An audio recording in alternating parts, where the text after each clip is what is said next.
was Mick driving. I hope he's... It's okay to be in a car. I'm not sure about driving in Zoom. I feel like I'm watching one of those weird videos where people talk when they're driving.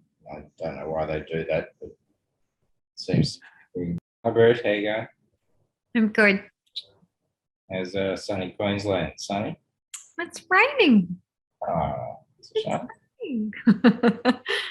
There's a cool mist in the valley. It does rain there quite a bit, really. Yeah. The gardens are always happy, but Being tropical and all. It looks very pretty in a way. It's all misty above all the tropical trees. Melbourne's enjoying a ridiculously unseasonal, well, not unseasonal, but unusual consecutive run of really hot days. What, Actually, Queensland like, to be honest, because we used to have this thing called a cool change. It was very traditional Melbourne thing that had come through around, 5 or 6 at night, but not so much. So. Yeah.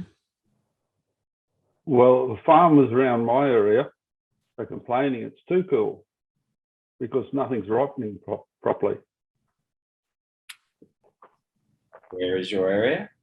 It's southeast of Stanthorpe. In Queensland? In Queensland, yep. Yep. Pretty close to the border. It's isn't it the coldest place in Queensland, Kevin? It is, I believe. Well, maybe the closest, or the coldest place that's monitored. There are certainly places that are colder. Yeah. I'm up in Nambour, but it's pleasantly warm. Still 26 degrees. But raining.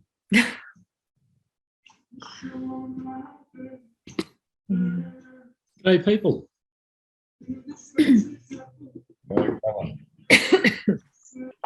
Getting vaccinated. Oh, congratulations. Okay. Can I tell you about a rant that I had this afternoon? All right, so you're actually going to do a rant in a car on video. Cool. In a car. Oh, yeah, I'm that person that you were talking about. I'm here for this. Yeah, it's off topic. It's not Joomla on topic, but I was on LinkedIn because I got a notification, and it was just that somebody posted something, and someone I followed liked it, and it was complete garbage. It was a poll asking whether you put on a sock and a sock and then a shoe and then a shoe, or if you were a sock shoe person. And this was from a recruiter. And there are just some content posters who they don't care what they post. They just post stuff so that they're in your face. They might have a rule that they make with themselves that every day they post something. So it was absolute garbage. And I really offered my opinion to the person. And I said, this is absolute 100% noise. I mean, LinkedIn has lost all sense of signal because there is no off topic. Like there's no way to flag something and say that this doesn't belong. And so off the back end of it, I realized that the part that I can play in combating this garbage is that if someone that I'm following or that I'm connected to likes something that I think shouldn't exist on LinkedIn, I unfollow them.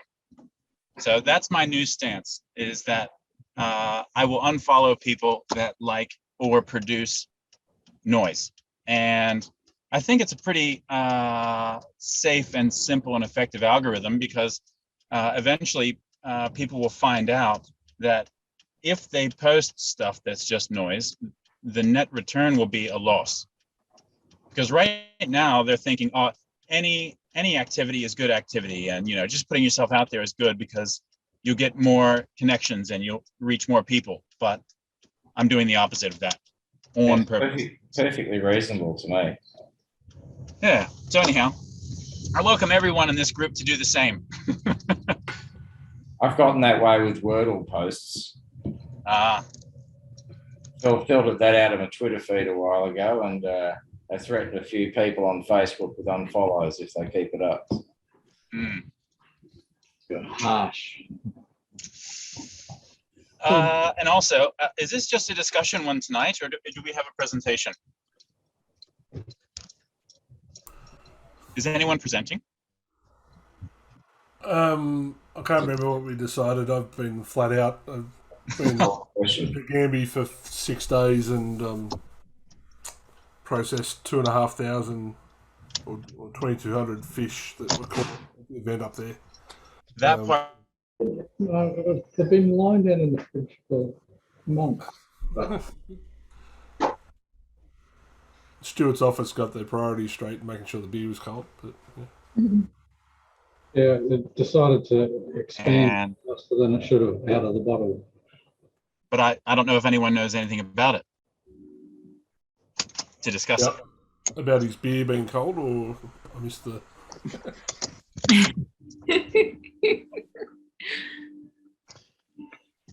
Outside of that, I just wanted to say that JSE has been really good lately, and new people have been joining and asking, and some of our regulars like Terry in New South Wales and Sharky have been contributing frequently and well, and also Peter, my fellow moderator, he's been doing a good job as well. So it's been quite a positive month since the last time. So, and my message for this month is that everyone should be logged in to JSE when they're doing their day-to-day work. This came about because I had a bit of a conversation with someone who was new, and he said that he never has, he's never logged into Joomla Exchange. If he asks a question, it's always after hours or something like that. And I said, well, it defeats half the purpose. I mean, what happens if when you're researching for a solution and you find the answer that you want and it helped you, how do you reward the people that helped you? I said, if you're not logged in, you can't upvote. And what happens if you have if you find something that's giving bad advice or it's no good? Well, then you're gonna have to write it down or bookmark it or remember that it was bad and then tend to it at the end of the day. So that's no good either. So it just makes much more sense to stay logged in all the time, whether it's, I mean, if you're logged into Joomla Exchange, it's the same as Stack Overflow. It's all the same account. So just stay logged in all the time. And all topical, this is my Stack Exchange shirt I'm wearing today. But anyhow, yeah, the idea was, if you have an account, stay logged in at all times. And if you are Henry or Stuart and you still haven't gotten your login figured out, then you're due. What's your status, Stuart? Status is busy. Status busy. Shame. How do you get your own work done, Mick, if you're logged in? I work more than 8 hours a day. That's how I justify it. I stay at the computer, it's 10 or 11 hours per day, and everything gets done. I've got it hooked up to on Slack, so I keep an eye on it there. Yeah, good. That's one way of doing it without becoming actually quite so distracting, I guess. Yeah. Well, there's not that much distraction for the regular user. As a moderator, I get flags and things, a few more alerts, but not that many actually. Joomla's it's not crazy like Stack Overflow is, where Stack Overflow gets the same number of posts in a single day that Joomla gets in a whole year. So it's a different scale. But when someone posts, if someone's new to the community and they make a new post, I like to attend to that and make sure that they have asked a well-formatted question and the English is good, and I tell them to take the tour generally. But Yeah, I'm part of the welcome wagon. So anyone else is welcome to be part of the welcome wagon if they like. So what are we going to talk about tonight then? Well, there's a few. Patrick reckons is Joomla 4.1 out in 45 minutes, you reckon? Yeah, so in 45 minutes it's scheduled to be out. So I'm just trying to chase up whether Phil is going to be available to come in shortly. Well, that'd be good. Benjamin was talking about whether he was going to come tonight as well. Yeah. So they're the two that I'm about to send a link to. So we'll see how that goes. And talking with various people in the last month, it turns out there's things that I know that I haven't shared in the past that can be useful for various people. So there could be some quick things that build into more comprehensive jug sessions later on in the year. At the moment, I'm going to mute again, disappear for 5 minutes, and then come back when I've got an answer on that. So if someone's got random questions, feel free to lead off with that, and we'll go from there. Is anyone using Kanina with Joomla 4? Saying what? Kanina discussion forum. I ask because I'm using it with 3.10, but every time I look, it's still in early beta, I think, for Joomla 4. Very solid forum software if anyone's ever interested. I have used it before in the past. But, it lacks a feature that no one seems to have written an add-on for, which all of my clients seem to keep wanting, which is essentially a digest or a mail digest. So like a daily or weekly email of all the posts that you might have subscribed to, or that kind of thing, which a few of the commercial forums do and higher level ones. But I've checked back in a few times in the last year or two, but it still doesn't seem to be a thing. You could probably achieve that with alter reports. Yes, I did look at that, but it's a fair bit of setup work to get it happening. I thought there was an RSS option. Are you talking about something different? Yeah, like an email digest. So you basically get an email with so I use Easy Discuss, which is a commercial Joomla forum. That has it's like just like a daily email, which has a title and intro text of all of the posts you'll subscribe to, with a link to view the whole post or to reply and that kind of thing. And it's a good feature for people who want to be able to check in on a forum once a day or once a week, but not have to get hundreds of notifications every day for every post that they're subscribed to. So. Yep. Yeah. But otherwise, Kanina is a really good forum. I think it's not every client wants that. It's just the ones I've had seem to want it for some reason. Yeah, I thought I'd seen reference to having that, but it's not something that interests me or our users. But so I can't be definitive about it. It's used on a lot of software websites, like Joomla software developers. Yep. Use it. I have a general question. It's relating to the database underlying Joomla and the reason for having an assets table. I can't really work out what it is there for. Does anybody have any inside information as to what it actually is there for? If you don't write entries to it, it can happily operate without it. So I'm not quite sure of its exact purpose. Is this related to the sort of web asset manager thing in Joomla 4, or you just mean the assets table full stop? Assets table. Well, what's in it, Stuart? Have you looked?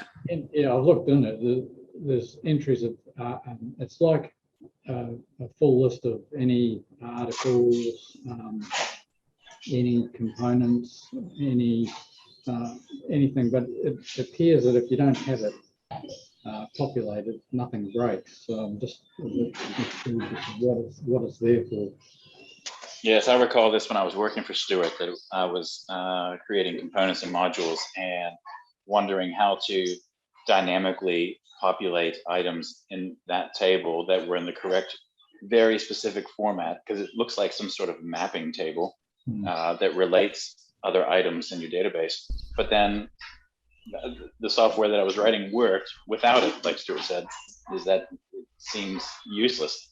So it seems like something that was really early days Joomla that hasn't, sort of like the appendix of the human body, that it's still waiting to be evolved away.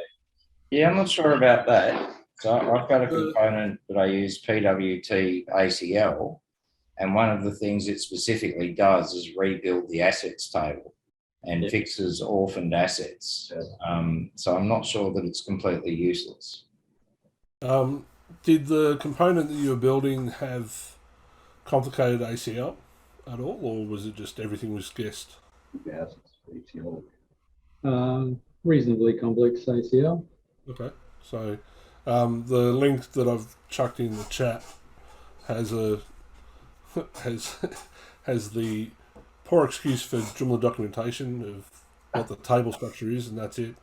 But then, and as much as I like to fan, mixed flames, there's a Joomla Stack Exchange question from a few years ago that actually explains more about it, but still doesn't definitively give you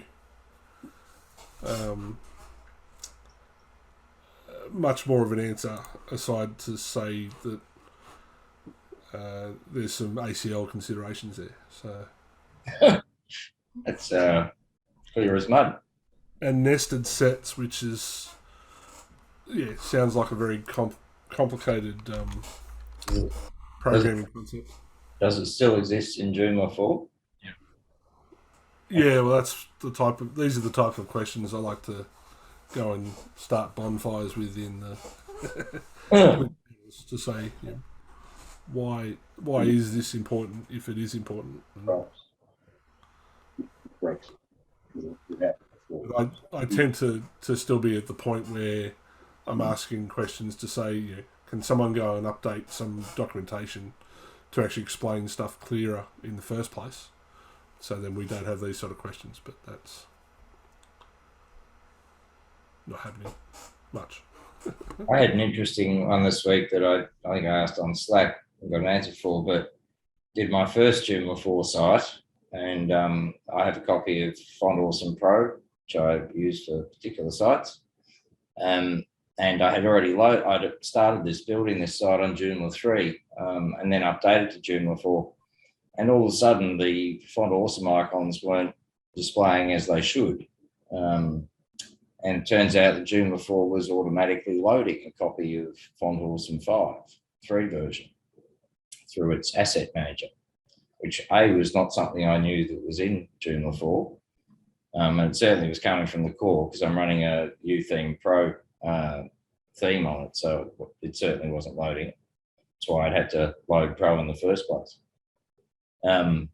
And then Terry came up with the answer, which was essentially that I have to add some code to my template, or if I'm able to add PHP code through the template manager, I could do it there, I guess. But to basically unset Font Awesome Free. And I have to say, I wasn't super impressed. I was like, you're pretty much going to have to be a developer to know how to do that kind of thing, which is fine. And to some extent I can. But yeah, I would have thought it was could perhaps be a interface for managing that. Maybe it's in 4.1, Nathan. I'm thinking that's unlikely, Stuart. Yeah.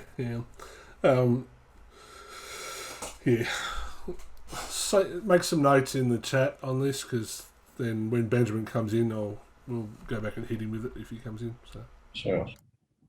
Well, just in the meantime, is there a short list of all the beautiful new features to expect in 4.1, or is that being announced today? Like, what can we expect? Does anybody know? Yes, it What's is in a the mixture of there not being a considerable number of features, but it's all coming out in today's 4.1 announcement. So, which is where the timing is very good. If I can get a few of them come on to talk about it, there's plenty more planned for 4.2.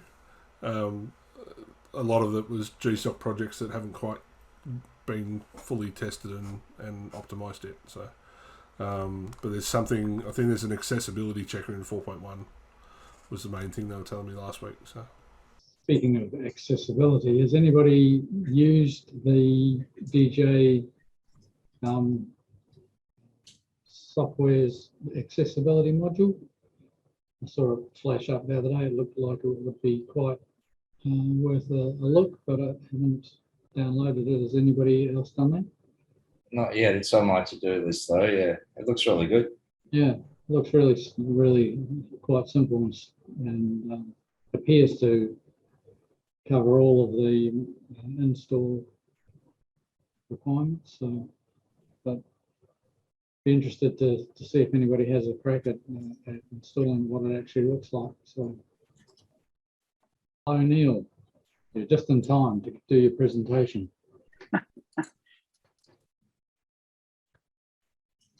How things at your world?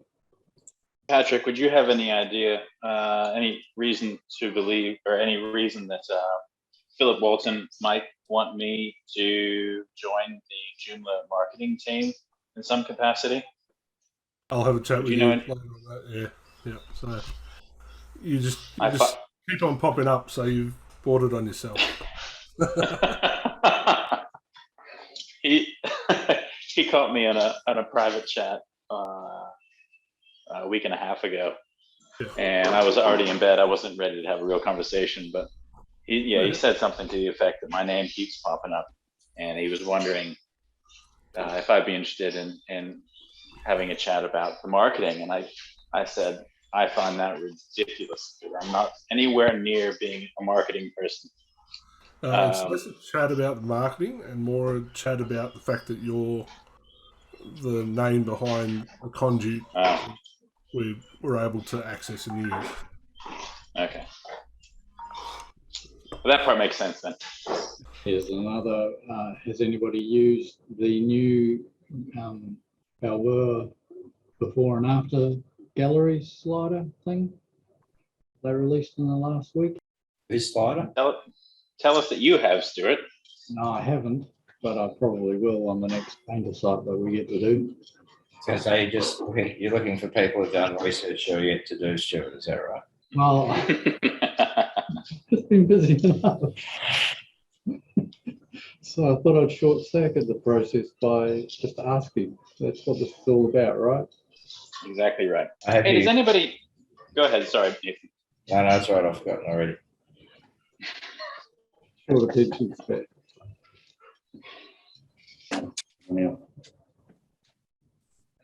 I was going to say, does anybody know Toivo? Is he in Australia? I have no idea what you're talking about. You don't know this Toivo Toivo guy is? Reintroduce yourself, Toivo, because a few people weren't here when we covered your migration back from China to Sydney a couple of months ago. You're on mute. So. Is he here? Yeah, he's here. Oh, yeah. And Micks watching from his phone so he can't see who's on. Yeah, it's all right. I don't know who's on. Because if I'm not mistaken, Toivo is a moderator on the forum, isn't he? And there he is. There he is. I do know.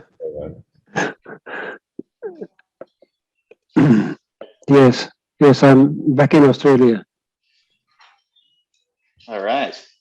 I was interested to learn about who you were because as far as I can tell, you are pretty prolific on the Joomla forum. Thank you. And you did poke your head in once or twice in Joomla Stack Exchange, but I guess I'd like to hear maybe from you about how the Joomla forum's going and if there's anything newsworthy coming out of there.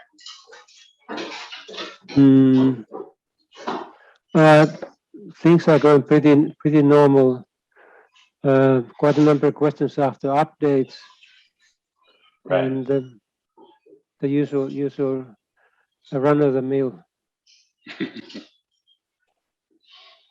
So, how long have you been a moderator on the forum? I think maybe from 2015 roughly. Oh, okay. So not the full length of it. You weren't there from the beginning. Were you always a contributor? Yes, from 2007 or 2009 roughly. Wow. Right. Yeah, Joomla So they 1 basically. to migration of Joomla 1 to 1.5 to 2.5 and 3. Right. How did the process work with becoming a moderator? Was there an election, or would they just go, look, Toivo, you've been around for quite a long time. You want to be a moderator? And you said yes. How did it go? I was asked by Peter. Ah. Peter, if I was interested, because I was reporting spam quite a lot. I said I'd like to whack those spammers. Right. Okay. So it just came naturally. It just became an obvious choice. Right. To bring you on as a moderator, I mean, was easy. Yeah. So they don't have like elections, do they? There's Right. no like annual election for a moderator. There's no elections. Only the team leader and assistant team leader are elected. So who are those people right now? Olaf Ofik is a team leader, and I'm the assistant team leader. Oh, okay. So you were elected then. So there was an election? Or am I misunderstanding? Yeah. We had annuals of the election or renewals. Not too many volunteers. So. Right. That's the Joomla way, isn't it? Always many jobs to do, never enough volunteers. Right. I even managed to get my first extension published in Joomla extensions directory just a couple of months ago. Oh, congratulations. Very good. That's good. What to do? It's adds to the user list the user's name, not just the username, but full name. Okay. Now, I was planning to put in a feature request that should become actually a permanent feature. You should have an option to display either the username or the full name. Right. And how did you find that whole process of submitting it, getting it approved, making it all happen? Quite okay, because I produced in-house modules and components before, and the only exciting part was waiting for 2 weeks for JED extension directory to approve it. Yeah. So how much time would you say you're spending every day on the Joomla forum? How much are you volunteering there? Actively, say, all to put together maybe 2.5, 3 hours. Per day? On and off. Yeah, it is sort of. If one wants to actively assist newbies and some tricky questions, so I'd like to test things before I answer anything. So yeah, me too, definitely. But I mean, okay, so you're considering that 2 or 3 hour block of time to be inclusive of both moderating tasks and contributing. Is that what you're saying? Yeah. Okay. So it's not purely moderating that takes 2 or 3 hours every day. Okay. No. So how often? Maybe I should ask. How many contributions are you making per day? Is it usually only one? Are you posting 5 or 6? Oh, I guess it's a thread, isn't it? The form is slightly different. So depends. conversation. Yeah, sometimes up to five a day, and I guess time zone is also assisting factor. So if there are unanswered topics, it's good to answer them from Australia. Yeah, that's right. I don't find on Joomla Stack Exchange that I'm answering many questions, but that's because there are so many things about Joomla that I'm not certain about. I try to only chime in when I'm quite certain about it. And that usually boils down to things like regular expressions or database queries and PHP errors. But beyond that, I have to rely on the wisdom of others to mop those up. Fortunately, we have a few people that do that, that are quite knowledgeable subject matter experts. But in your observation or your opinion, how many experts do you have floating on the forum on a given day? Would you say you've got a dozen? Is there 24 that are really truly trusted? Close to a dozen, and some of them are almost core developers, like people who submit PRs, Right. and produce code to be incorporated in the updates. Yeah, that's very good. Right. That's the thing that Joomla Stack Exchange actually needs more of. It needs more of those people that are really high up in the pecking order and have a real depth of knowledge. That's the only way that Joomla Stack Exchange gets better. Just needs more of those people. It only comes with time. Joomla Forum has been around since, as you said, 2008, 2007, 2008. So 2005. 2005 was it? Yeah, that's right. Ah.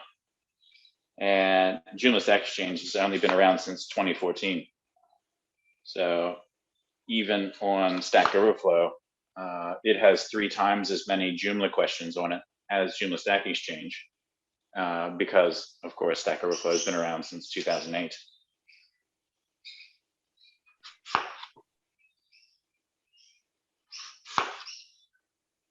How often would you say you come to Joomla Stack Exchange? Maybe not once a day. Possibly, yeah, or every second day at least. Oh, do you? Oh, wow. Yeah. So Google searches often lead to Stack Exchange. Oh, okay, yeah.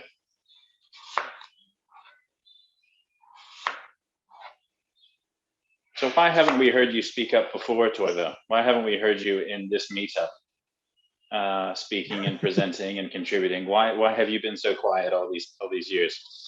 That's a good question.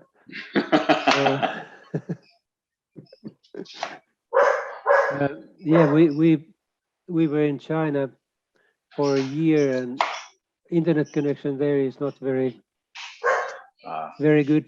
We had to use VPN. Then we spent 6 months in Europe. So all those things like planning and removal list organizing and so on, that takes a bit of energy. So when did you say you moved back to Sydney? When did that happen? Sorry? When did you move back to Sydney? In March last year. Oh, wow. Okay. Well, it's good to have you back, and I think we can probably look forward to more from you, hopefully. Let's hope so. Another personality that I don't know here in Australia is it Garrett? James Garrett from, is he from Adelaide or is he from Melbourne? Does anybody know that name? Anyhow, he's contributing in JSE, and he's helped me when I was still working for Stuart. He helped me a few times, and he seems like he's really, really knowledgeable. He's really across things, but I've never once seen him in our meetup, so I didn't know what was keeping him away. There's some people that are listed as being Australian, and I see on their profiles that they live somewhere in Australia, but they don't always come to the meetup. It feels like it's a missed opportunity to bring people together. Don't know how we fix that. So Scott's with Preflight in Melbourne. So Scott and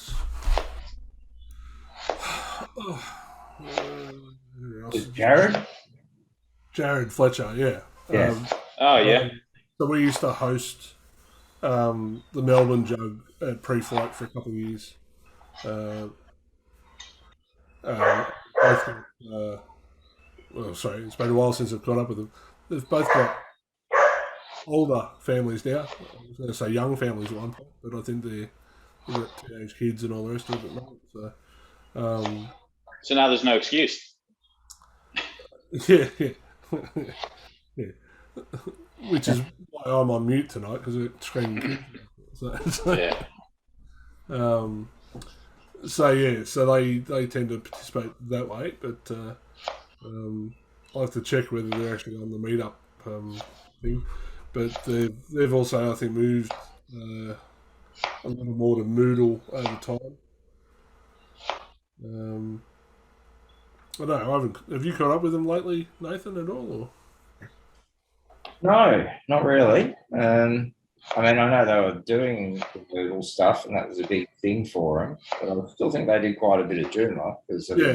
you know, they used the bridge that integrates the two, Joomla or Joodle or whatever it's called. But yeah, probably not since before time, you know. Yeah, I think Jared made it to Butterfly a couple of times, but Yeah, early on, yes, I think. yeah. I think the first one I went to was actually at their office in Richmond. Might have been the last one there too, actually. Was that the one where we ended up at the pub across the road? Yes, I think so. Yes. Until 1 o'clock in the morning. Is it that late? Yeah, it was you, me, Nick, and Jared, I think. So Yeah. like 3 BC, wasn't it? 3 years before COVID. Yeah. I think that's about right. We should be getting close to that. Nathan and I had initially planned to be doing an extensive tour in 2020 of various Melbourne drinking establishments to try and select one or more for when we host the Joomla conference. And then COVID struck and we haven't got back to it yet. So, yeah, we'll be sorting that out soon. So. Yeah, that's a good plan, Patrick. We should get back onto that. Keep me posted on the time, and I'll make it down for that. I think I owe you guys a beer each. Yeah, not just for the sarcasm that's come out of photos over the years. So, yes. Did the person I sent you the other day get in touch yet, Stuart? With the No, haven't heard. okay, all right. Haven't heard. Yeah, it was Stuart's regular posts of going to the pub for a beer that kept me going during lockdown. Like the light beer at the end of the tunnel.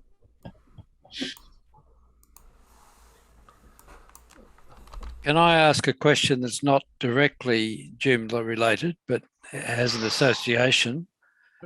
I'm using a library within PHP library within a Joomla application to generate Excel spreadsheets on the fly, basically taking data from a custom database table and exporting to an Excel for a particular reporting purpose.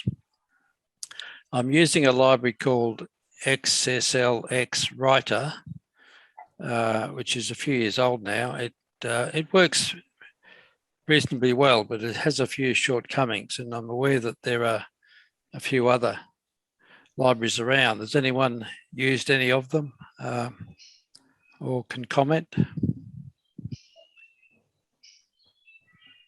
Greg, I've personally used, I think it's called Simple XML or some such similar thing, because that's the basis of what Excel is. XML, yes, yeah. So I've always done exports using just the plain ordinary simple. I'll look it up and I'll put it in the chat. I can't remember what it is. Yeah, well, the one I'm using works quite well, and it's got quite a few features in it, but I've come across a few minor shortcomings. I was using CSV files, but of course that lacks all the formatting that you want to include.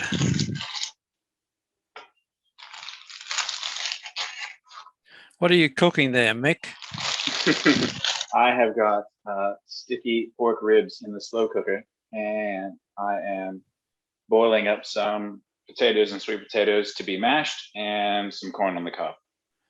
What time shall we come round? Yeah, I was just There's going to not say. enough. There's never enough. There's never enough because it costs like $30 for a couple of racks of ribs from the supermarket. So, and 2 doesn't go very far in a family of 4 or 5. So everybody gets a taste and then you move on. We do love it. It's my daughter's favorite.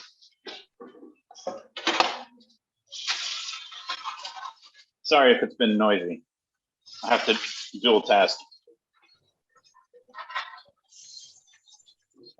From my recollection, I think what I see on Stack Overflow is PHP Excel. Is there a library called PHP Excel? I feel like there's a lot of questions that pop up about that one, but I haven't personally used it.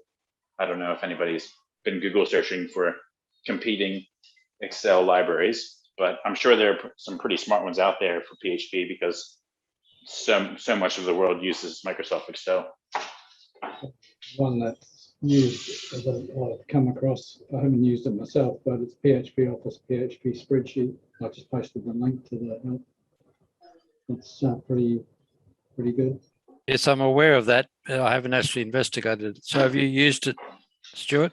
Many moons ago. Has anybody used the subform type optional custom field for any purpose in version 4? The other day to basically bring across data conversion for some stacked comments, and it was a challenge. It has a particularly interesting little format, but if you've not used it, it replaced the repeatable fields, and you create you first have to create your field that you want to repeat, and then create the subform field and allow it to be multiple. So there's a bit of, but it's quite populated data back end. A little bit tricky, but just going to mute my. You can mix it and make all the noise. Yeah, you can make all the noise you like, Mick. I just muted you. Yeah, so if you're populating them in the back end, it's quite a handy field. It actually stacked the historical comments out of, it was a Joomla conversion to standard articles, and well, that was the simplest way to bring in the old comments. But it was a little bit tricky getting the formatting right. Something that I'm not sure if everybody is fully aware of, but Nathan and Patrick and I sat in on a Joomla user group leaders meeting last Friday, was it? Nathan? Yeah, Friday a week ago. Friday a week ago, yeah. Yep. And there are some new online only user groups, one of which was for developers, and I didn't have the link actually, but if any developers want to participate in that, then we should post the link to that. It was just starting up fresh, so it would be good to get a bit of support behind them. The meeting that we had been timed for our convenience, or the middle of our day, and a lot of the other people that came on to the first session were from North America, where it was the previous evening there still. They then had another one 30 something hours later, which was in the middle of the night our time, that picked up all of the European ones. So I think they had a similar response to the second one, which is good. So this developer user group is going to be out of the States. So chances are, if they're running a session like this in the US in the evening, it'll be sometime between 9 and 3 in our time zone for people to join. So Depends if it's the West Coast or East Coast. it does, yeah. I'll keep on talking to too many Americans at midnight their time at various times of our afternoon. So. The other part of that meeting that was good was it was about reaching out to people who run jugs in other parts of the world and getting them as speakers at our future jugs. We're trying to share the knowledge from other parts of the world. Obviously, time zones are a bit of a factor when it comes to that. But I think that's something we were planning on following up, or at least thinking about who we might be able to get. I think the other sort of thing that was sort of quite obvious was that a lot of the groups had a bit of a hiatus. Obviously, they couldn't meet and they weren't as organised as us, getting virtual as early as us. So I think there's a few of them have shed numbers of members over the COVID period. So it's a bit of a rebuilding process for all of the Joomla user groups, I think. It would be fair to say, wouldn't it, Nathan? Yeah, absolutely. Yeah, I think they were, they sounded like they'd probably done less than we'd managed to do, I think, during the period. Fortunately. But they also sounded like they were all starting to kind of get back to person jokes. So for some of them, there's a few that weren't. I think the other thing, one of them announced, Joomla Day USA will be in April, was it? I think, yeah. They were originally looking at doing it in person in Houston, but they've gone back to a virtual model again. So if anyone wants to become a speaker, you can visit their website, which I'll put in the link in a second. No, I was just going to say about Patrick bringing up the Joomla Day USA is that it was really, really well run last year with a lot of preparation, and they had, because I was one of the speakers there, I got to sort of witness firsthand how they treat their speakers, how they prepare them, what the expectations are, and the software and the formatting of the event itself was quite well planned. Everything was very deliberate, well run. There weren't many hiccups to be spoken of, and that was the first time I saw that Kumo space, and Patrick was there as well. But it was that interface where you could. What's that, Patrick? That's a negative, but you know. Well, it was the Kumo space was an interesting one because it lets you mingle in a virtual physical space. Like you would be able to hear and speak to people that were in your proximity, in the proximity of your avatar, on a sort of a scaled down map of a lounge room with a little mini bar, and there was a pool and things like that. So I don't think it was fully utilized or realized. You know, people weren't hanging out by the pool. I've been watching the development of it in the last 18 months since they first brought it up, and they've Kumo Space now, you can go and customize rooms entirely and build your own wall plans and all sorts of stuff. So we're in the process of building a couple. We tried it for this at one point last year, and it's a concept that works for some scenarios but not others. So when you've got a meetup style presentation where you have a presenter, I don't think that's as good an option as when we're planning on using it as an onboarding room for Joomla volunteers and GSOC and things like that. So they'll be able to come in and be greeted by someone from Joomla as sort of a concierge, and then we can tell them, okay, well, if you head off to the top left of the screen, there's a video on how to do translations, and there's another video over on the right hand side on setting up GitHub and things like that. So they can go and do a self-paced onboarding process with pre-made videos. Okay, that's a bit more interesting than just seeing a static sort of menu of this is the first video, this is the second video. Yeah. So a bit more fun.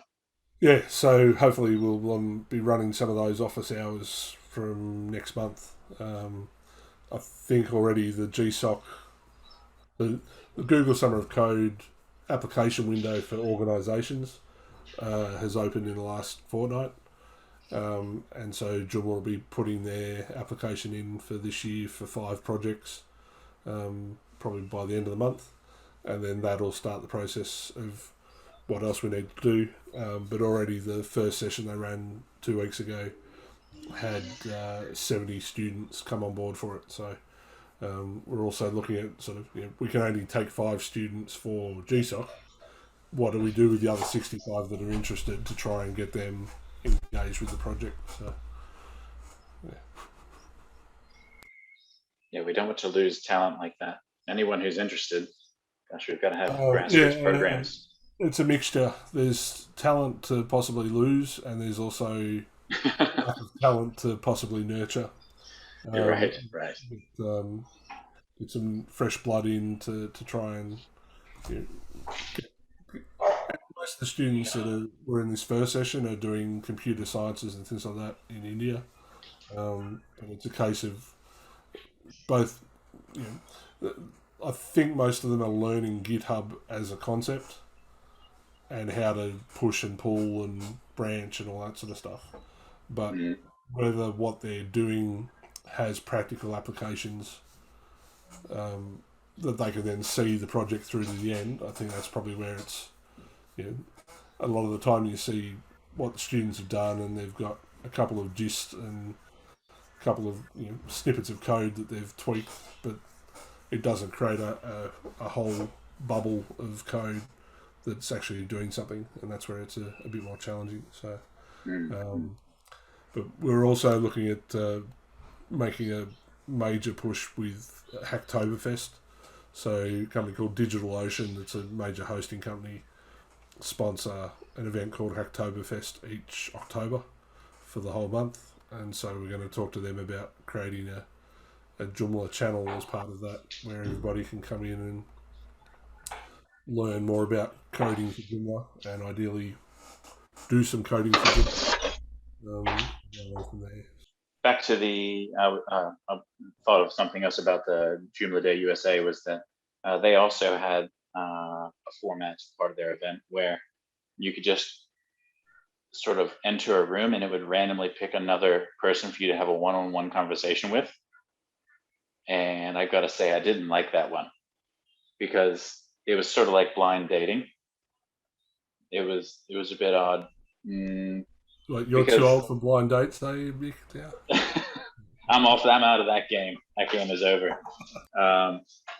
But what if you were teamed up with someone who doesn't use English very well, or if it's awkward, or there's more likelihood of there being an awkward silence than there is even with me, someone who doesn't really shut up a lot. That the conversation goes a bit dry, a bit stale. So, and then how do you know when to politely step away? It's a tricky business. So that was the only part from the J Day from last year. It was whenever it was that I probably wouldn't do again. What's the chance of these guys showing up, do you reckon? I'm not seeing green lights on. I shall see if Benjamin's got a green light, so I'll just message him directly. And in typical German fashion, he's either going to come back with a prompt and abrupt reply saying, no, can't do it, we're busy with fixing something, or come back with a different one. So, anybody else got another question while we're waiting? The silence is killing me. Well, I've got to say that if there's silence and we want to put a question out there, let's just pick one out of the forum or a JSE. Someone just go to the site and pick one off and read it. I'm still cooking dinner, or I do it myself. If Tova wants to pick one off the forum, if there's an interesting question, let's put it out there and see if someone can post an answer. That would be fun. What a great way to spend time. I do tend to find that I'll answer the ones that are an admin level question about configuring something, but you're right in that there tends to be a more programmatic developer level of question a lot of the time, which I know enough to go and dig about to find out an answer for myself, but sometimes a clean-cut answer on Stack Exchange is certainly difficult if you don't know enough about the details there. So While we're waiting for somebody to come up with something off the forum or the Stack Exchange, I want to ask another question, unrelated to Joomla or technology, but who was it who thought it was a great idea to do the double luge, to lie with the one person on the top who can see, on top of the person who can steer, who can't see? Who decided that was a good idea, and travel at 140 kilometers an hour down a slippery slope? One could ask the same question about many of the Winter Olympics events. I think they're all bloody mad. That's what I was thinking, Greg. I was like, well, there's also that aerial ski jump where they like launch 50 feet into the air and do somersaults and shit. That's just crazy stuff. Yeah, I used to think the skeleton where they go head first on the slider was the most dangerous thing, but I reckon the double luge has got to be, it's got to top that, I reckon. Skeleton's pretty fierce, but the double is, I think you're right. But any of those toboggan ones are, get a centimetre wrong and you're cooked. Crazy speeds. Then there's the ski and shoot ones. Well, they're just asking for trouble. Yeah, I've always found that one interesting. Like, shooting and skiing together, it's kind of all right, but like who's really skiing for like 20 kilometers and then shooting some things and then skiing for another 20 kilometers? So, is that a thing that anybody ever did? Well, this is the interesting thing about all Olympic sports. And if you go back far enough, ultimately it was meant to be used as a metric by which to gauge one country's warriors against another country's warriors. So yes, sprint speed was important. Could you run for a long distance? That's important. Can you throw something really far, a spear or a rock? Can you throw it really far? That makes sense. Okay, skiing and then shooting stuff. Okay, maybe in some sort of weird scenario, that's really, really important. If you can go and hunt from a distance, shoot stuff, kill it, bring it back, maybe that's good. What I don't understand is who needs curling to learn how to sweep in front of a little disc on ice. I don't see how that's a warrior type activity. I find Nonetheless, I find that quite entertaining to watch. Well, at least they're moving the whole time. It's sort of like lawn bowls on ice with a sweeper, isn't it? Yeah, pretty much. Oh yeah, lawn bowls is good fun. But imagine being well, I know they swap over, but just it being your life's purpose to, sweep some ice with a broom. Well, the interesting thing about that, with they interviewed the female half of the mixed doubles, or the mixed team curling, and she's based in Brisbane, and the other party's based in Melbourne, and there's no dedicated ice curling rinks in Australia, so they did pretty well considering they just have to use a random bit of ice. They have to set a few road cones and things out to practice at Boondall and wherever, but there's no actual dedicated sports facility in Australia. Now, most of the aerial jumpers jump into water. Yeah, on alongside rivers, so they have set up snow ramps there so they can jump. It's ridiculous.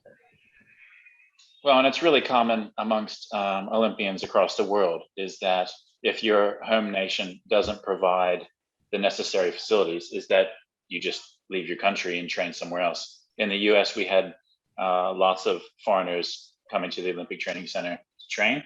And it's either because their country didn't have the facilities or didn't have the budget to maintain the facilities. So it just means that those other countries just keep getting richer. The haves have it, and the countries that don't have facilities never get a chance to really get a foothold and advance.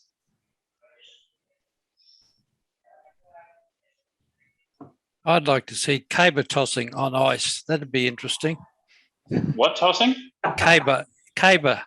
It's done in Scotland. They heave telephone Oh, poles. yeah.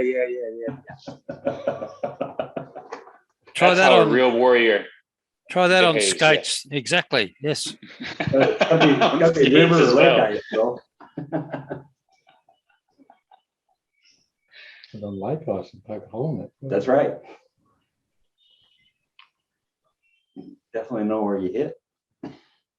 Yeah, and why don't they have dog sled racing at the Olympics as a team sport? That would be entertaining. Now I take issue. I take issue with anything that's on horseback, where they actually give the medal to the jockey instead of giving it to the horse. So I don't understand why we have so many horse events and the horses get nothing and the human gets everything. What a crock of crap. Oh, the horse gets a good life. Sometimes. Do they? Right.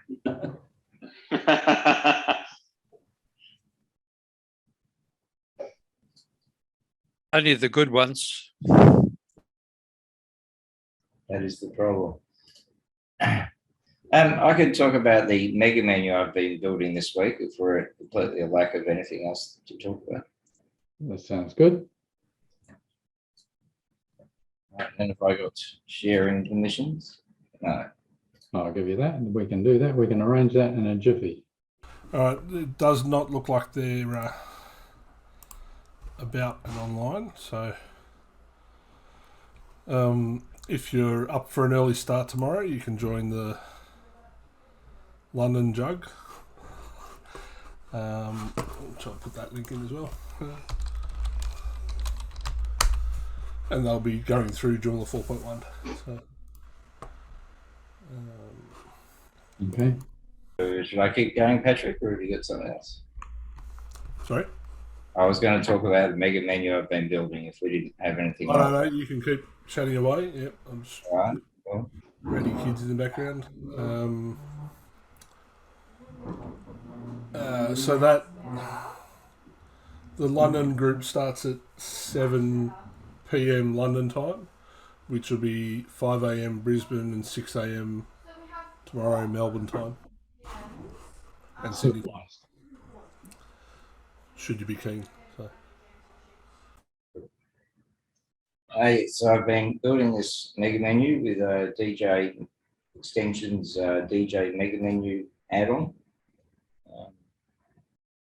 The main mega menu part of it, I guess, is that it has this little section over here. Some of them do, most of them. That's also a menu item, but does not activate the drop down, which is also full width, is probably the main other thing about that.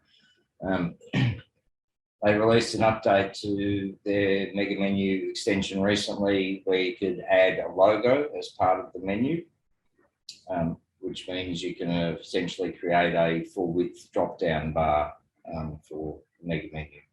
Otherwise, it's quite hard to do the CSS if you've got the logo sitting over here as part of the template or whatever. So, and yeah, there's a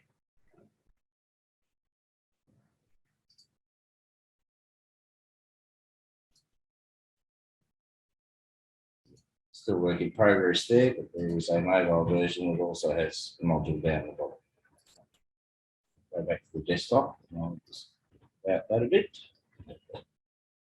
And so I wanted to do it in such a way that the client would be able to just update these through updating an article, but they also want to be able to link to various things. So whether it's a PDF or it could be another article in the website. So I've used a combination of articles anywhere with the module. So I'll just kind of show you how that's set up. And also some extra fields in the articles. So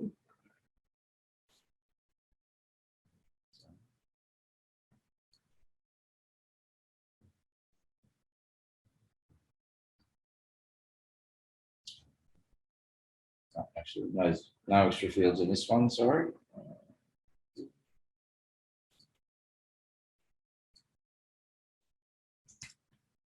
So I created a specific category just so that they could, as I said, link to another article, or they could link to an external website or a PDF. So they have basically 4 modules that represent the different tabs on the website.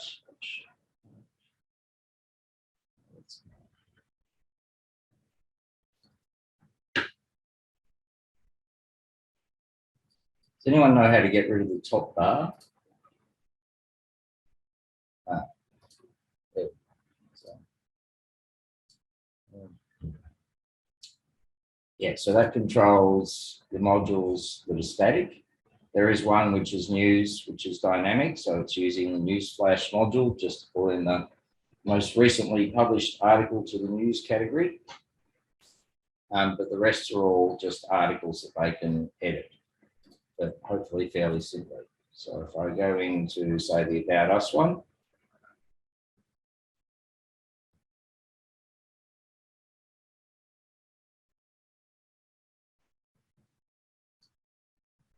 we've got an image set for the article, which is the image showing up here. And then the text and link are just set through general content. So then over on site modules,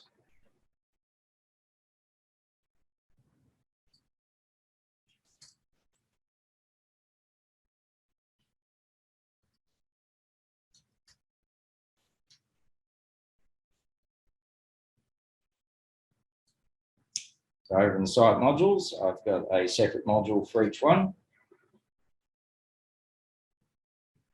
which is basically using Articles Anywhere to pull in the article title and the image and the text from each of those articles. So the point of this was to kind of give the client basically just the articles manager to deal with. It's to keep it simple so they don't have to deal with modules or having to go into the mega menu itself. Yeah, I'm not sure how many people have had a look at DJ Mega Menu, but it's pretty straightforward in terms of they just have some fields where you can specify a module position.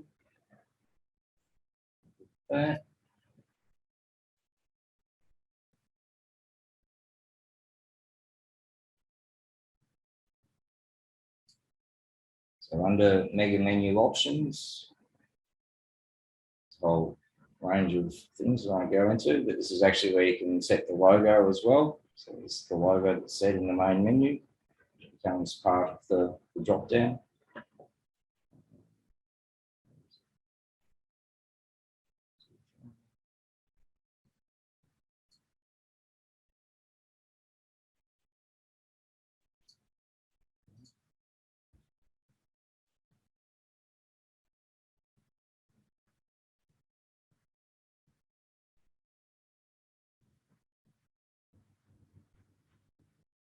Okay, I'm pretty sure there's a section in here where you specify the mobile, the module positions, but it seems to have changed slightly with Joomla 4.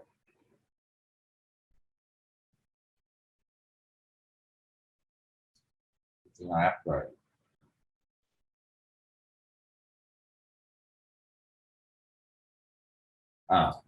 Actually, no, I've just forgotten how it works. It doesn't live in the module itself, it's in the menu item.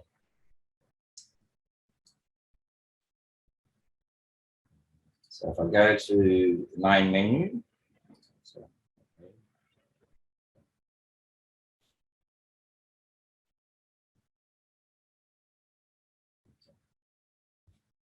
might just quickly show you this as well.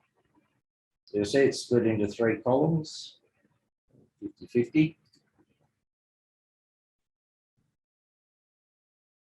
So wherever a new column starts, have a look at the Our Team menu item. There's an option in here to start a new column. and you can specify the column width. And this is actually where you can also set any module position that might load for a menu item. So this one's just starting a new column, but you'll see in the menus, there's a menu item called Become a Member module.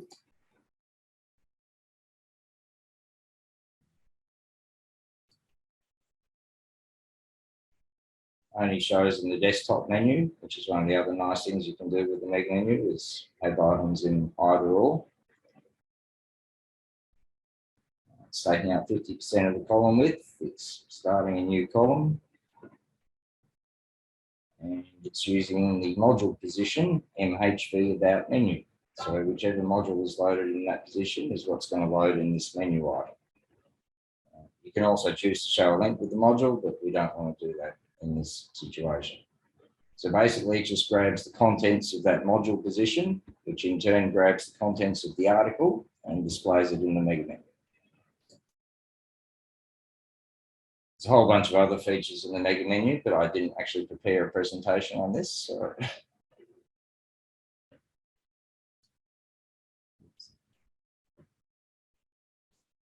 Anybody have any questions?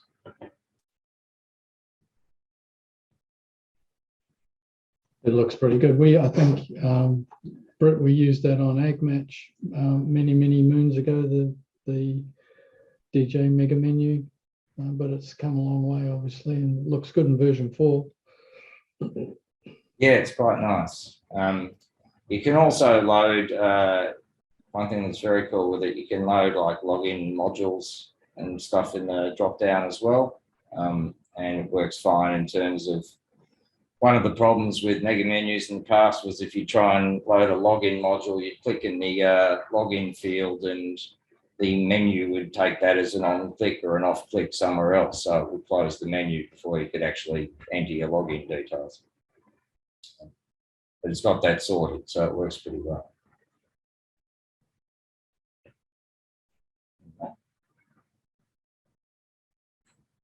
And anything that you've found that has got your beat yet, Nathan, or you've had to do a bit of work around for? With Joomla 4? Yeah, I should probably post this as a bug report, but the option to show or hide the intro text or content on the Newsflash module doesn't work. So I basically have to hide it with CSS. That was a really kind of the only core thing I came across. Interesting thing I discovered with the client today on extra fields. So we've got this feature image and I can go feature image and feature teaser, which are being used for like this background image, which links through to the article that it's assigned to, and a few of these images as well, so that they're not the actual article image, can be used elsewhere. But he was set up as an administrator account and couldn't make any changes to the articles or the fields. And I had to make him a super user for it to save. That was kind of weird. Does that ring any bells? Have you come across that, Stuart? I haven't specifically. So it was on the front end or the back end he was trying to make changes? On the back end. So yeah, he was in here going to an article.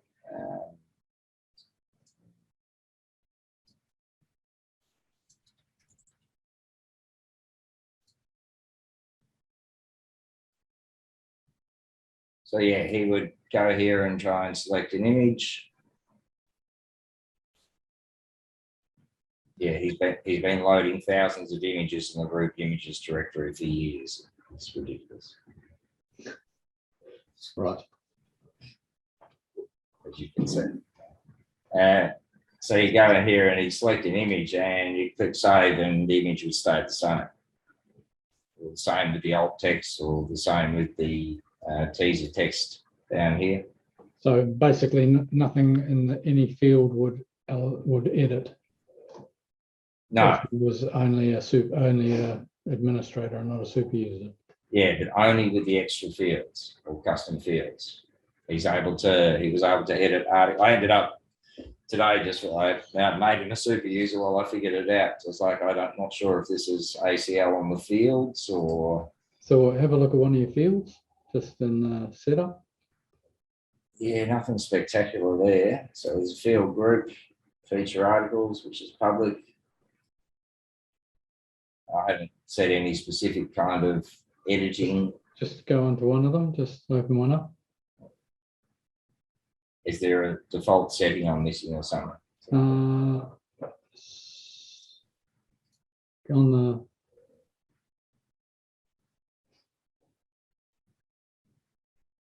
no, I couldn't see any. Well, unless I've.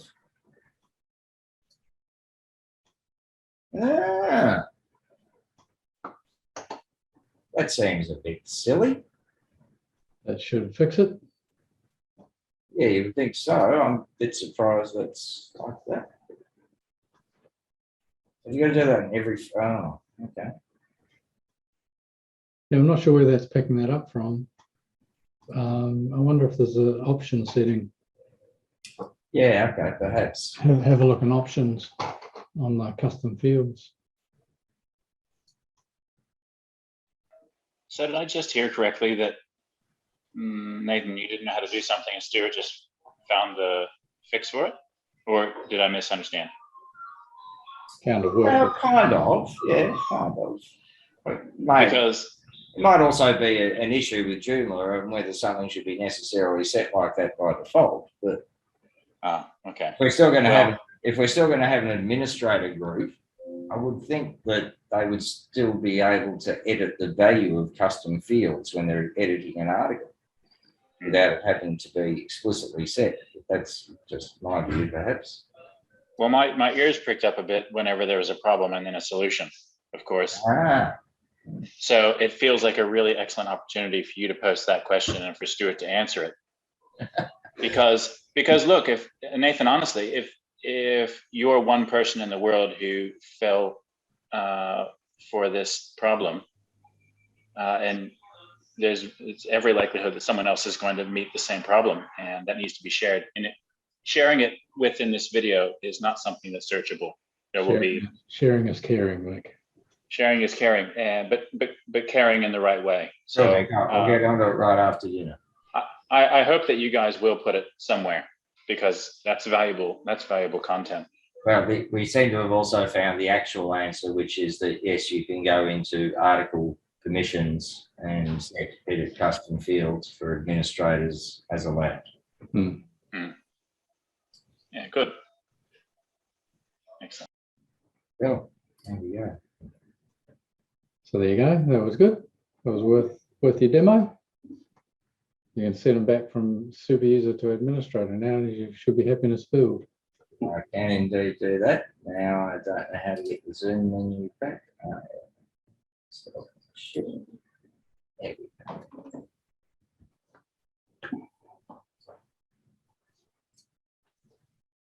So thanks for that, Stuart. That's all right. It was good. It was good to see that mega menu. That looks really good, actually. It's kind of become my default, I have to say. What's that?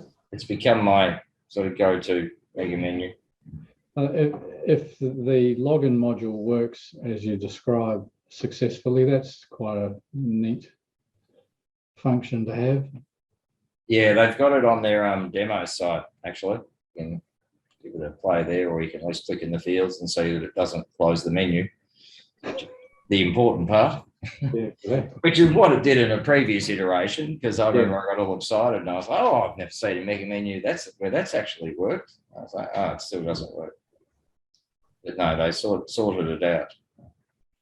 It's also fully WCAG 2.1 accessible, I think. So it works with keyboard navigation and all of that. Good. Excellent. Thank you for that.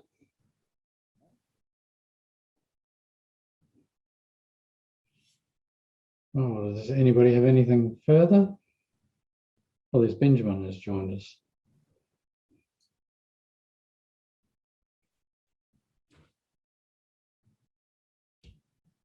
Nothing from Neil.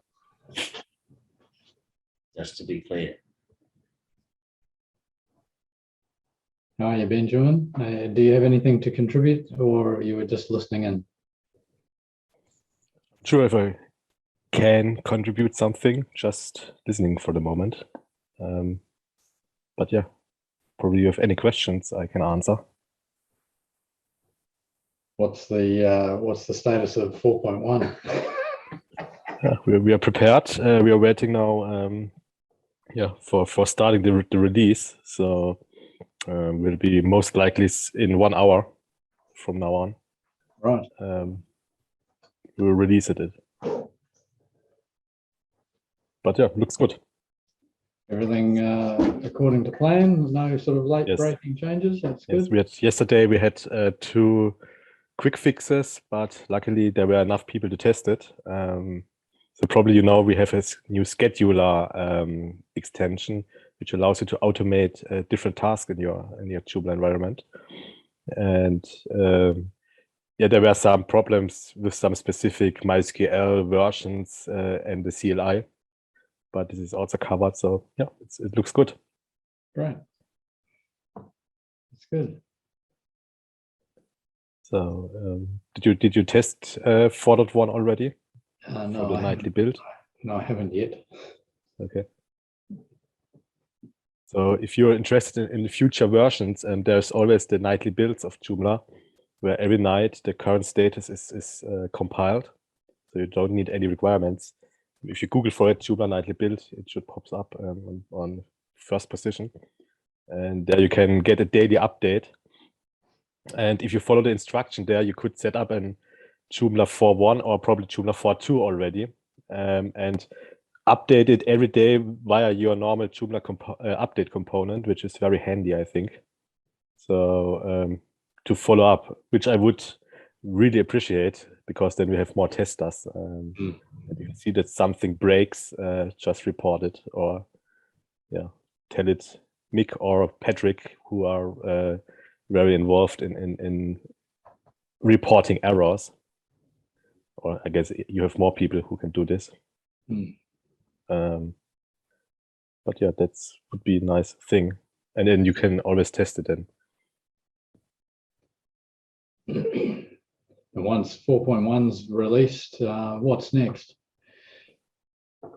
From my side, hopefully not much, because from the moment it's released and if I have to go in action, it's a bug fix then. Right. So we plan then, I guess it's a very big range, but we plan currently to make bug fix release every 6 weeks. If it's not a very urgent bug, which can happen because we change a lot. So not backwards compatibility wise, but with new features, we change a lot. So we change the template, how templates are handled, we change the scheduler thing. So it could be that, from my experience, that as not that much people test before, but test after the release, that we have some bug fixes, which can come. Let's see how urgent they are, but at least they will come in 6 weeks. And we are already working on 4.2, which should then be released in August. So we changed a bit the release plan again, and we'll release every half a year a minor version, and every 2 years a major version. So Joomla 5, for example, will come out in August 2023, and which should then be not, or the goal is that we don't have like in 4.0 7 years between, and have then a real gap between the old version and the new version, and have a lot of issues. So we would like to make it very small, or rather small, 2 years, and then it should be easier to update and we should have less problems. And we are in the phase of converting to this schedule. Let's see if it works. I think everyone can benefit then from it, because first you have reliable, if you have customers, have reliable dates and say, okay, every 6 weeks are the bug fix updates, every half a year the minor updates, and you can plan beforehand. You can make your supporting contracts like the way, because you know when you have to update, and you get very quickly new things into your Joomla, which you also can sell to your customer. So is that schedule the same for the 3.10 releases or any? No, 3.10 is not end of life yet, but there will be no future minor version. So there will not be a 3.11, but 3.10 get bug fix releases also every 6 weeks till August this year. And then it will slow down and will not get any updates if there is no security issue. Right. So it will then get for 1 year security issues fixed, nothing else from August. So if I remember, if I calculate correctly, we have after today, so today will 3.10.6 release, and then we will have 3 other releases for 3.10, and then it will stop having bug fixes, stuff like that, and only security releases. Right. For 1 year, and then it's end of life. So you should now start planning to migrate. So there's no rush to do it now today, but it should happen, let's say, in one year. You should be on Joomla 4. Which is then 4.3. So this should be your goal if you have still Joomla 3 running around. And I think it's worth to update to 4.x because there are a lot of cool features. When you said it's not a rush, there is a bit of a statement one of the politicians, the Prime Minister, made about COVID vaccinating. He said it's not a race. Actually, it was a race. So I think the same could apply in this case. Don't leave it till the last minute. Yes, that's very important because it's a relatively short window compared to previous cycles. So yeah. Yes. So you have 2 years. So when 3. So in August 2023, you would have then 2 years to upgrade from 4 to 5. Sounds like a long time, but trying to convince clients is more difficult than that. But the thing is, it should be easier, get easier and easier. So we try to learn from our past, which was, to be honest, not that great in migrating. But we try to learn from it. We can't promise, of course, that we will fully compatible for the next 10 years and you will never have an issue, but we try to reduce the issues and try to improve the quality of the updates. And we spend a lot of time in restructure teams and make it more lean and get more people on board for testing and also offering these nightly builds. And I think that the biggest power would be if people just test nightly builds and give feedback. This would be the best thing because then we can react very early and make it smooth. And also, if you look up, you get. We also report the release candidates. So we have now defined ranges where release candidates are released, which are the versions which could be released but should get the last feedbacks from the people. And they are also installable via the Joomla installer in the backend. If you go to the options and select testing, then you can test release candidates. So we try to make it easier to test Joomla. Right. And are you still doing, or is there any plans to do sort of more pizza bugs and fun type scenarios, or is that sort of your preference is to do more nightly testing? Thanks for this question, because you can nag Patrick for it. So Patrick took over Pizza Bugs and Fun. So it was me who did it before, but now as I moved to release lead, I had to step down on other positions a bit.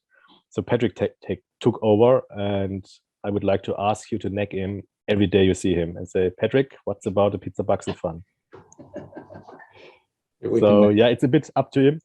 And I think, if you have time to help him, it would be more likely to make it happen. But it's, from my experience, it's a lot of effort to organize such a day. So yeah, we'll see. But the plan is yes, that there should be more. Just a matter of time to organize it. Right, right. So just from range, I can tell. So from my experience, when we had this worldwide one, we were 4 people, and I guess we spent each nearly 100 hours. So we were something like 400 to 500 hours preparation to make this event happen. And you have to be able to spend such time to do it. So yeah. I don't think he's mentioned that, has he, Stuart? I think he's been keeping it quiet. But now we know. Now we know why. But I guess that in terms of the ongoing, it's if we can get more people doing a little bit of testing on a daily or weekly basis, it's going to on those nightly builds and give feedback. It's going to be better, sort of overall, than trying to do a big effort. But sometimes you just need those big prods at the end to just get things finished, right? Yes. So currently, if you look up the testing on feedback graphs, so we started with 4.1, 1.5 years ago, and the testing phase looks like when here's the release, then it looks like, and then it goes up. So I got all the feedback. I have the feeling, I got some feedback before, but I got all the feedback when we planned to make the stable versions already. So RC is normally like everything is tested, everything is okay. In our case, it was like nothing was tested, and suddenly we got feedback because it was RC, and everyone panicked. Oh, damn! There is a version coming out. Nobody looked into it, and so, and we saw it in figures too. So before the RC, I merged 80 pull requests, and between RC1 and RC2. Or after RC2, we are now on 250 pull requests, something around. So between RC1 and RC2, I had 170 pull requests around and feedbacks, which would of course be easier for me if it would happen during the earlier phase. But yeah, it's how it is. Better to have it in the RC than in the after the release. Well, that's right. Better in that order, but still, it would be better if it was earlier. Yes. We should make a bit of a commitment as a group to do more testing earlier. There was a question I was going to ask, but now I've forgotten what it is. Is there any? Are you aware? Is there any sort of update to the administrator training for version 4 in the horizon? Are you aware of anything? To be honest, I'm not very involved in the. You mean the certificate, I guess? Yeah. I'm not very involved there. They are working on recreating the questions. That's why my last stand, but I don't know my last status. But I don't know more. I'm not really involved there. But the plans are that there will be an update for it. It's just as we changed so much in Joomla 4, it's a lot of work. But here again, if you're interested, feel free to contact the team and support them. The side effect is you can't make the certificate if you're in the team. Yeah, well, that was the challenge we had. We had one person supervising, but then we got 3 of us, and one of us has left, and the other one's Nikki's gone. It's quiet, so we've only got one 3.0, 3.x certifier, but is not very much point in doing the exams on 3.x. So that was what I was thinking. That's true. But yeah, sorry, I can't that's all right. help you there. I just thought you may have had a bit of inside running on what was going on with that. To be honest, no, not in that case. So apart from Joomla work, what do you do for a day job, Benjamin? If I should not mention Joomla, then I don't do anything in my day job. So yeah, I do Joomla. So I have two companies, my private one, which offers Joomla services, and another company where I'm shareholder of, where we build a software service platform for companies to automate companies using Joomla.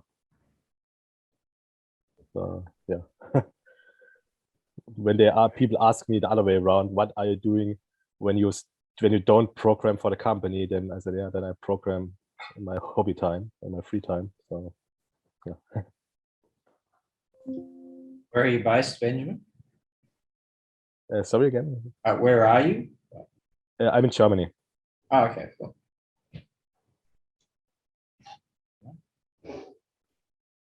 I'm Well- just checking the reports. So the last update from the certification team was in October 2021. Yeah. So I can, let me see. Is there a chat? Oh yeah. So we have this volunteer portal where all the teams are in, and most of the teams also have reports there where you can read what happens in the team. And you have also the possibility to contact people and ask a question there. Okay. So it seems there were very regular meetings till October 2021. Then something happened. Something They happened. probably went, we've got a new version coming, so we're going to have to start again. Yeah. It's probably a bit hard to do much when they were waiting for it to be released, I would think. Could be, yes. Well, good. Well, thank you, Benjamin. That's been an interesting little side update. So Yeah, welcome. It was my pleasure. fingers crossed that 4.1 just rolls out the door and you can go and have a relaxing beer somewhere. Yeah, that's my hope too. Or it does not work and I have to drink more beer. Well, either way, it's a win, right? Yeah, exactly. Okay. So I have to jump to start the preparation. So thanks for having me here. Thanks for Thank you. coming in. Have a good time. Bye. Bye.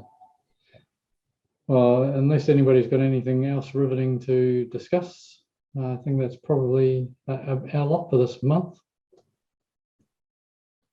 Yep, sounds good. Alrighty. Well, we're off to have a beer And a burger. and a burger and some chips at the pub. Excellent. So Terry, you're the late mail.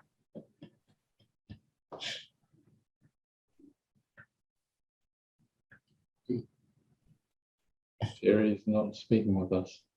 No. All right. That might do us for the time. See you, everybody. See you later.